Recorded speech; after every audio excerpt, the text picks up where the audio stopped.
Well, it's been long overdue, and welcome to another edition of the Retro Review. This is the only video series on YouTube where I go through all of the Coliseum videos and tell you guys which ones you should get and which ones you should not get. Of course, you can't find these great Coliseum videos anywhere anymore in stores, so the only real way you can find them is on eBay and Amazon, just to name a few of the wonderful online sites that you can find them.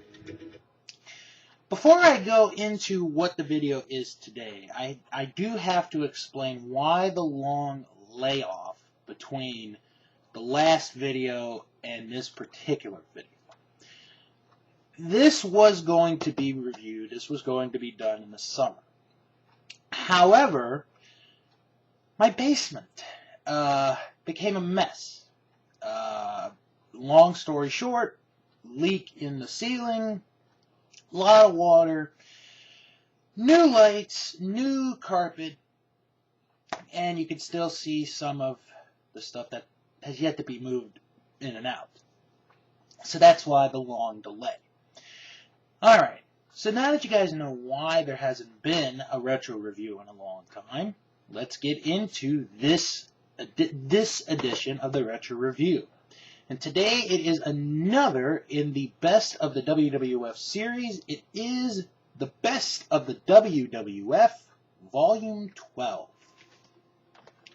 This videotape, hosted by Craig DeGeorge and Luscious Johnny Valiant. I know, a weird combination, but it is what it is. They tell us about two new additions, two new specials to the best of the WWF series. The first one is the Dark Match. I think we pretty much know what it is, but for those that don't know, I'll explain it anyway. A Dark Match is a match that never aired on television. That's pretty much what it is. And then the Coliseum Classic, where they go into the archives back in 1987, and they pick out a particular video or a particular match featuring some wrestlers you might know, some you might not. We'll see. So without any further ado, let's jump right into this particular edition, the best of the WWF Volume 12. We start off in Philadelphia with Kamala against Ricky the Dragon Steamboat. This is a very interesting match because Steamboat just lost the Intercontinental title to the Honky Tonk Man. And here he is facing Kamala. Sometimes he gets used a lot, sometimes he doesn't get used a lot. It's a very different match, to say the least. Steamboat tries to outrun Kamala, and Kamala does have agility. Remember that. For those who never watched Kamala, he did have some agility. He could do leapfrogs and drop kicks. Mr. Fuji and Kim Chi, they interfere throughout the whole match, but towards the end, Steamboat does come back and, tries to get Kamala down. So, the end of the match, Steamboat goes to the ropes, Kim Chi grabs him by the foot, and Steamboat kicks Kim Chi down. So he keeps going after Kamala, and he's got Kamala on one knee. Mr. Fuji then gets up on the apron, distracts the referee. Steamboat climbs up to the top rope. Kim Chi comes back and grabs the foot of Steamboat. Steamboat kicks Kim Chi off again, but Kamala is able to get up, press slams Steamboat onto the mat, hits a big splash. 1, 2, 3, Kamala with a win over Ricky the Dragon Steamboat. Sticking with Kamala, he's up next against Tito Santana in our dark match. Yes, this is the dark match. Tito Santana against Kamala. This time here, the Wizard, King Curtis Ikea, is in the corner of Kamala. And Craig DeGeorge and Luscious Johnny V, the commentary just hurts my brain thinking about this. So, Kamala at one point puts his hand up. You know, like this. Test of strength, right?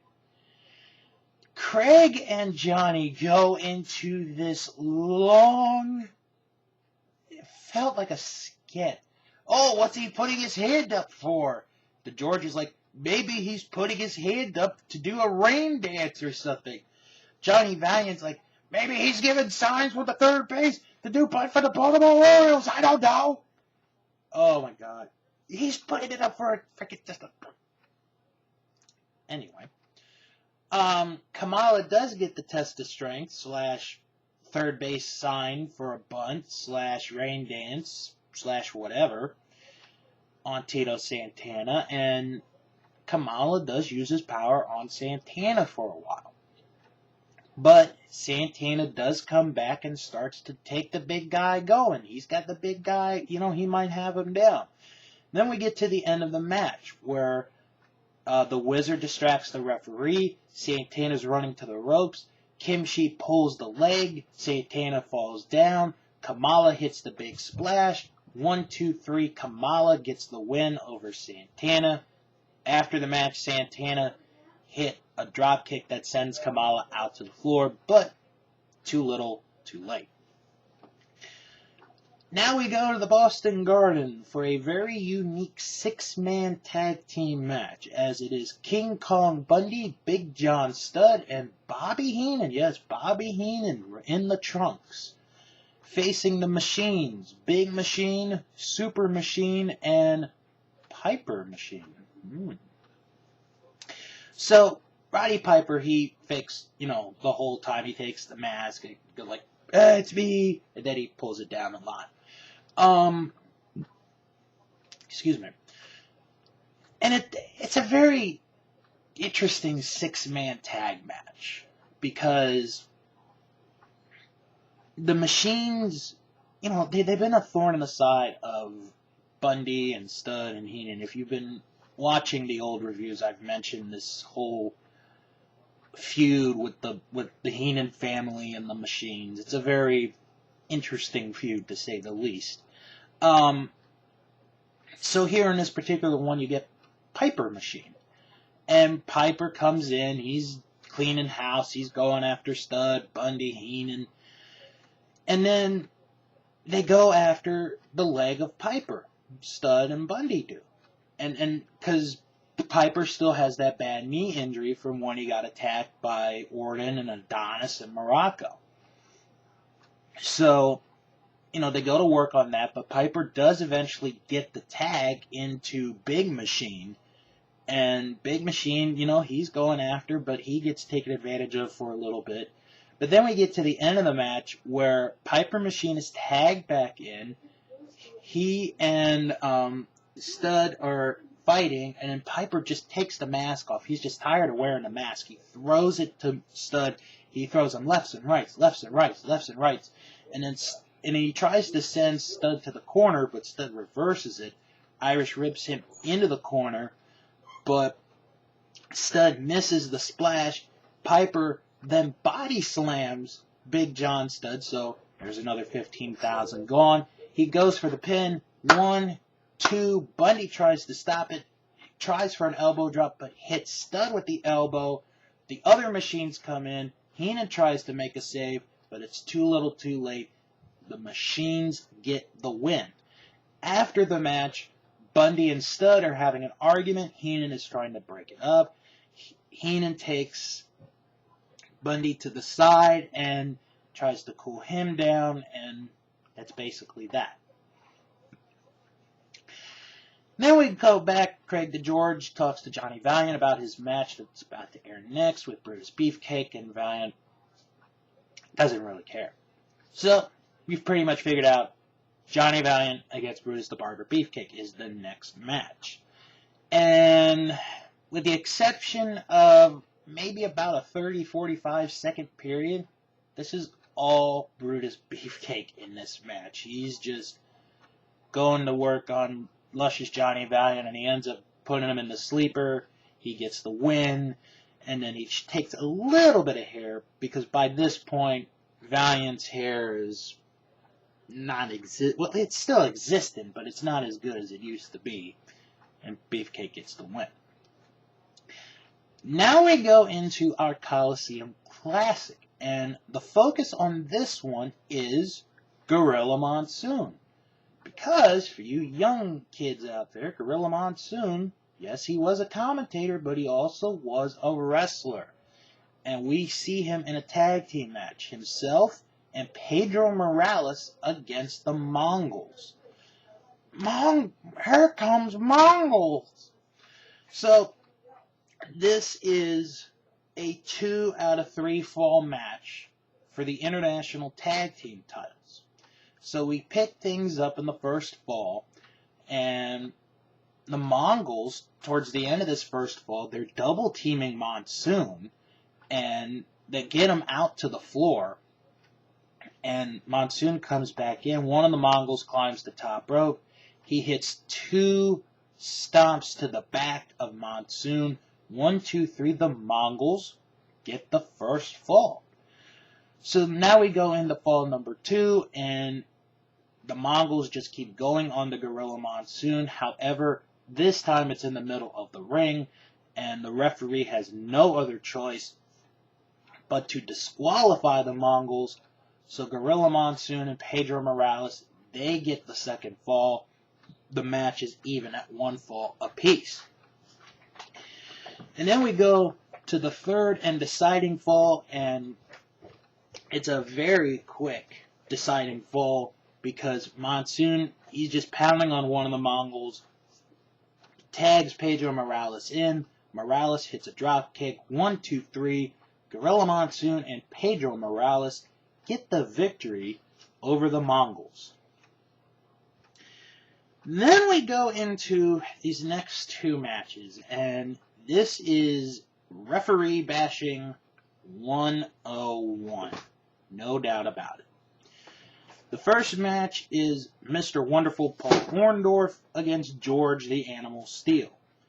Now, Heenan comes out with a poster of Elizabeth to, tick off George Steele. And they rip the poster in front of Steele, and Steele chases Heenan, and Orndorf beats right on him as the bell rings and the match begins. Eventually, Steele chases Heenan all the way back to the locker room. And then this is where it just gets weird, the commentary does. So, Steele is getting, Steele and Orndorf, they're on the outside. They eventually get back in. Orndorf gets Steele right before he gets back in. Orndorf then grabs a cable. He grabs one of the camera cables and starts choking George Steele out. Now, the referee is Gilberto Roman. And here's Monsoon. He's not going crazy, but he's very, very ticked, let's say that. And he's like, how is this not a disqualification? He's just going to let this go. This should be a disqualification. And to a degree, he's right. I mean, he's choking a man with a wire, with a cable, but, I mean, it's a tough call, I guess. So, eventually, George Steele does get the advantage back, and he's about to lock in the flying hammerlock onto Orndorf when Heenan comes back with another poster of Elizabeth. Steele sees this. He goes to the outside. He chases Heenan, and then he grabs a chair, comes back in. The referee tells him not to, do anything, and he hits the referee with the chair. And Gorilla's like, good, he deserves it. And the ref calls for the bell. Orndorf tries to hit Steele with that chair, but misses. Steele gets the chair, tries to hit Orndorf. Paul Orndorf wins via a disqualification. Then we go to our other match of bashing the referee. Fabulous Moola defends the women's title against Leilani Kai. Right off the bat, Leilani Kai refuses to let the referee check, to see if she's got any foreign objects. And Gorilla's just bashing this referee. He's just doing his job. Come on. And then we get to the match. It's a good match. They go to the outside. Moola slams Leilani Kai onto the concrete floor at one point.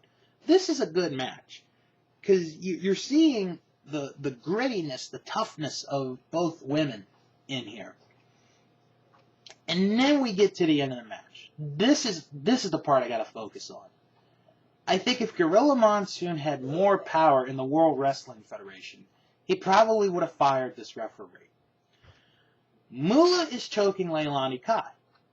Referee's counting she won't let go. The referee pulls the hair of the fabulous Moola to get her off of Kai, and Monsoon and Heenan, they're both like, that's not the referee's job. The referee should not be touching the wrestlers. So, he pulls Moola's hair back to get her off. And they're about to get into a fight. Well, Leilani Kai comes back. She takes advantage of Moola. And then Kai is all over fabulous Moola. And then the referee pulls Leilani Kai by the hair to get her off of Moola. And they start having an argument. And it ends up where Moola does a move that knocks both Kai and the referee down, and it knocks Kai into the referee, and then Moola comes up from behind with a schoolgirl. I'm going to call it a schoolgirl for this.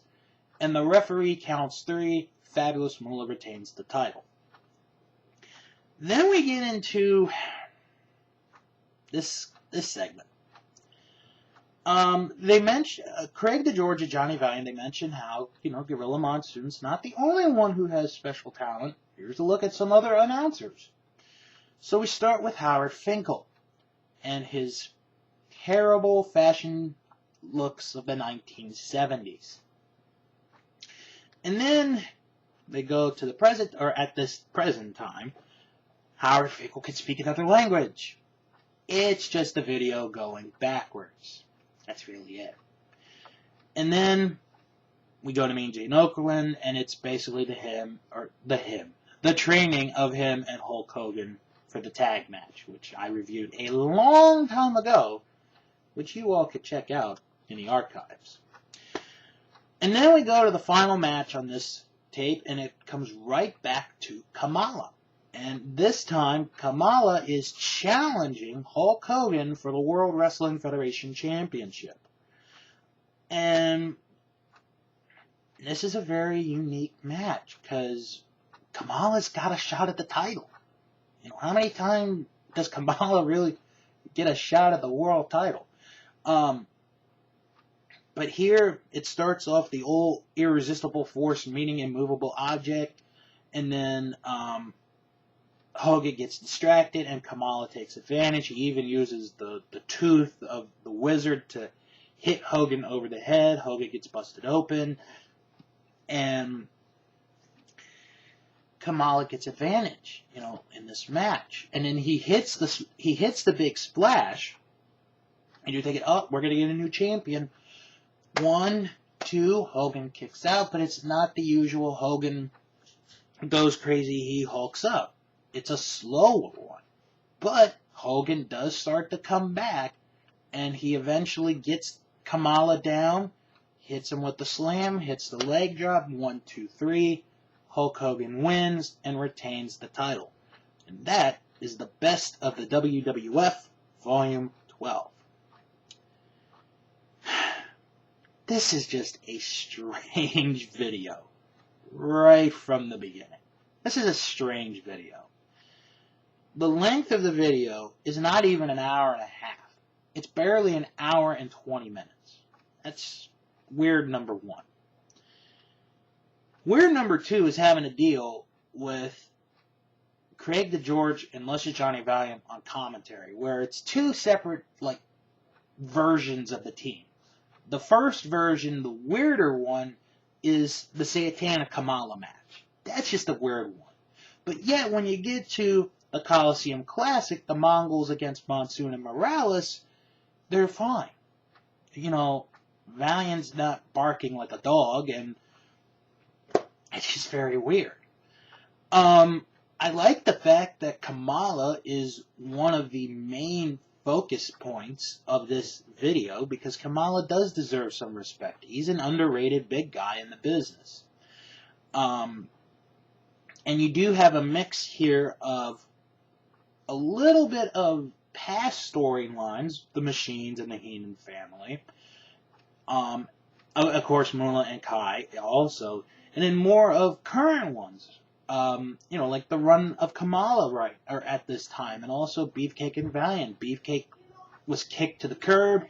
He's out of the Dream Team, and now he's Brutus the Barber Beefcake. So, this...